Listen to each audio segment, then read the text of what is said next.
And I remember an old travelling woman coming to the door. My mother, God rest her, would have a bag of old clothes, and she'd have it there, and they'd come on their trail. It was always the same trail, and they'd come every couple of months. The knock would come on the door, she'd be welcomed in, and you see, back when there was no radio, there was no TV, they brought the news, because they were the travelling people. So they would go from town to town, and they'd bring news from that town, and so a lot of the settled people would welcome them in, make them a cup of tea and a sandwich, and they'd get the news.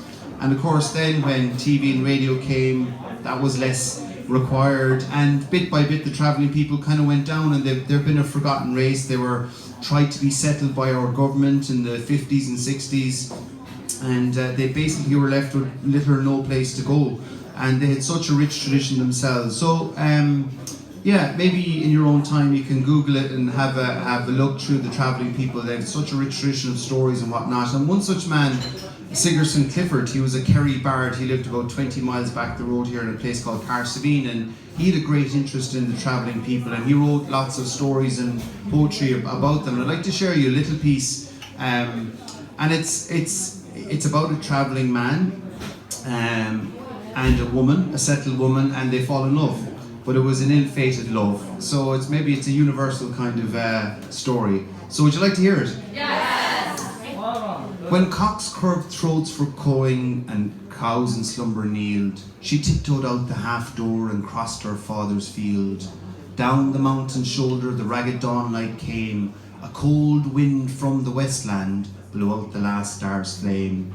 Her father, the strong farmer, had horses, sheep and cows, 100 verdant acres and slates upon his house.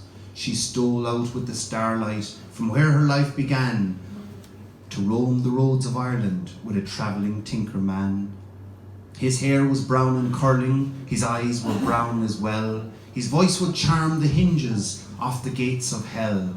At Cahir Fair she saw him as she walked swiftly by, but her footsteps slowed to standing as she stood and stared that day, for he made a noose of music and stole her heart away.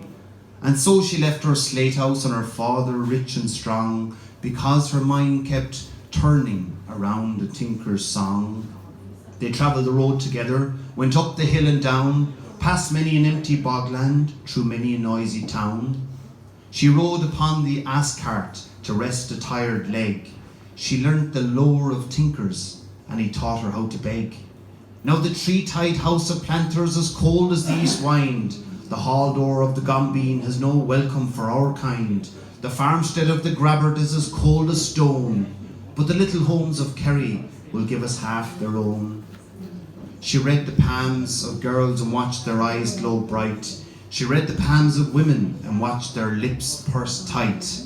A dark man will marry you of a day of June. There's money across water coming to you soon. Oh, he'll be rich and handsome. I see a bridal feast. Your daughter will dwell in Dublin. Your son will be a priest. And so they travelled onward, the woman pale and wan, the black ass young and giddy, and the brown-haired tinker man. He bought up mules and jinnets, he sang songs far and wide, but she never gave him children to fill his heart with pride. She never gave him children to spoil his sleep with cries. She saw his empty arms and the hunger in his eyes. She felt the cold rain falling. She grew tired of it all, and twisting in the darkness, she died within her shawl.